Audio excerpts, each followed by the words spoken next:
What's up guys, it's Shisui. Welcome to my channel. Today we're going to talk about Rwby Episode 8, Volume 6. Fuck you thinking ain't doing no more favors. Never need a nigga just to make me famous.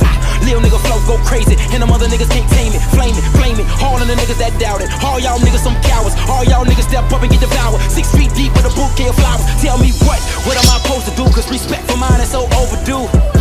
I'm the best in it, just pay attention, take a closer view, cause what I'm supposed to do. Alright guys, so this is the first time I'm doing an episode discussion. I'll probably do more of these if all goes well.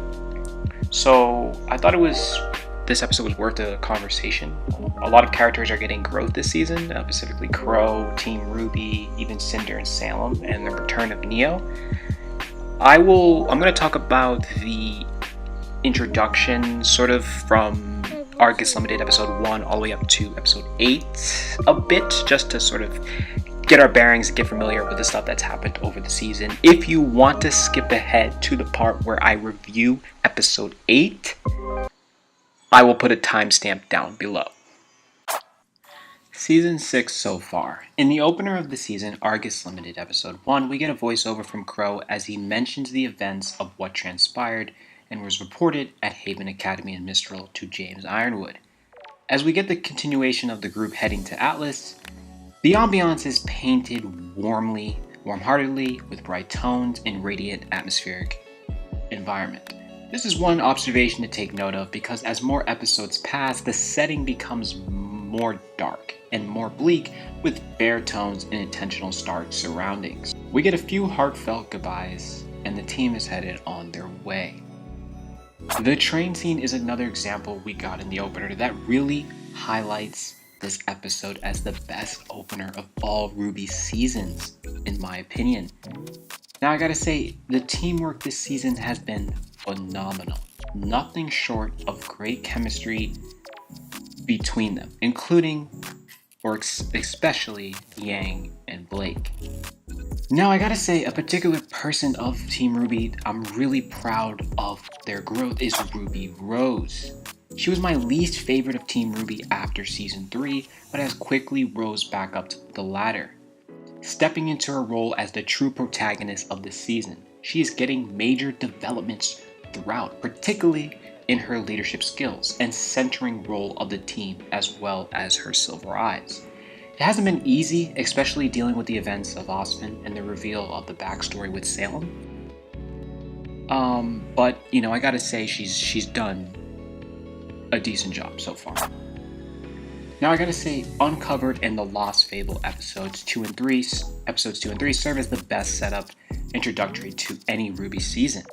The way things are established, the way things will come into importance and set the tone and the plots and themes throughout this entire season, Volume 6, is going to be very critical and crucial. Then with episode 7 being the best introduction to a character since Crow Bronwyn. The Grim Reaper aka Maria has been nothing short of amazing since her introduction. And I like how they didn't use her as a plot device. From the beginning of the season, she's slowly but surely helping out in small matters. And even ever since the episode of the Apathy, where she helps Rwby, the central protagonist. And then later, we find out that she possesses the same eyes. To put it simply, she is a badass. The way she uses her semblance to fight and choreography and animation fluidity, looking as impressive as if Monty himself was back. It's been just such an exuberance to observe and see this character help progress the narrative, and watching these past few episodes really give me the exhilaration I had watching the first 3 seasons. She kind of reminds me of Pyrrha, the way she dominates a fight. Shit, I was really mad when, she got her eyes sliced out, But I'm glad things worked out because it was extremely satisfying to see this. It was a cool head nod that Crow based his weapon off her and the admiration and respect he had to be like her. It was interesting to see how she coped with the loss of something that was a part of her, and how she learned to finally live with it in her own way. She's a pretty humble character, if you say so myself. She even instructed them on an important lesson of what a true huntress is supposed to be, and admits that after she lost her eyes, she only looked after herself, dealing with the emotions of being afraid to fight. Also, we definitely are not skipping over the fact that she mentions some of you being stronger already as the group pans and looks directly at Yang. If that's not confirmation Yang is the strongest among the Beacon Academy students, I don't know what is. Kudos to the color tones as well. Now, where does that all lead us into for episode 8? Well, in the beginning of the episode, not much happens other than them taking the next steps into bringing the Relic of Knowledge to Atlas at Argus. The important things to note, or for you to know, is Maria knowing the commanding officer, Special Operative Caroline Cordovan, and that they share history together. Honestly, I didn't feel much for this character, but I guess it keeps the running gag Rwby has had for a long time of some of these goofy/serious characters. I mean, I just thought it was gonna be Winter, because honestly, I miss her. Anyways, what's important in this scene is the body language. Rwby trying to make a reasonable request to stay on task for the mission. Even Weiss sticking up for her friends and the abuse Stephanus gets. Questionable. Noting that Belladonna's ears are laying low to suggest she's used to these encounters.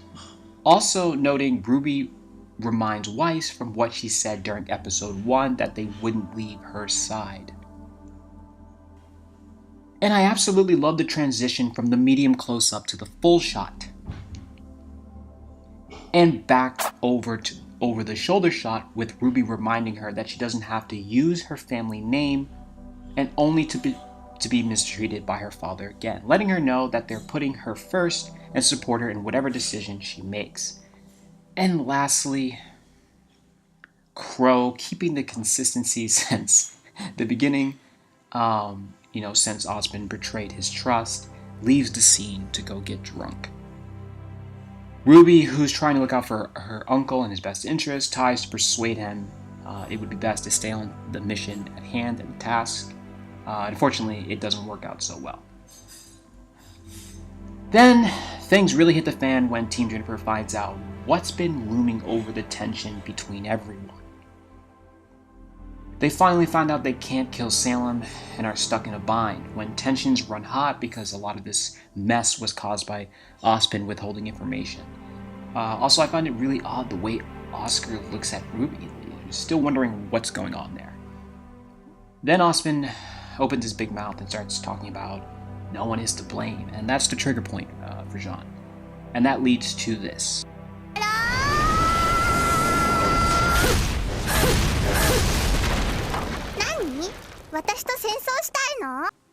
Which is totally understandable. I mean, they lost a teammate because of him. Nora and Ren signaled that it would be best to get some space to cool off. But hey, it was nice to see Rwby take control of the situation. I mean, considering...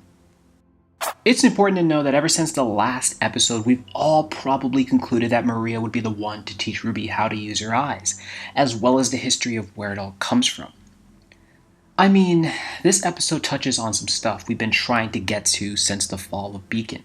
Now, Maria talks about some of the stuff she learned and how the eyes come with responsibility and not to be too reckless. She asks Rwby to call in the time she's used her eyes, and what's the lesson to take away from all this? That our eyes aren't meant for destruction, but to protect the people she really cares about, considering the person who originally used them was the God of Light. I think the quote was, "Preservation comes from creation, or at least the opposite of destruction." Honestly, there are quite a few similarities between these two characters, despite, the tremendous age gap. And she touches upon the fact that she never went to a fancy academy and her skills were learned elsewhere. I mean, if that reminds you of anyone, that's probably Team Rwby, in a way. And that even though her silver eyes are a powerful tool, never forget to rely on your skills and training as a huntress. I like the fact that Rwby is not the smartest character, but she's more than capable. And although she's lacking in experience, that's what she's currently getting and trying to learn.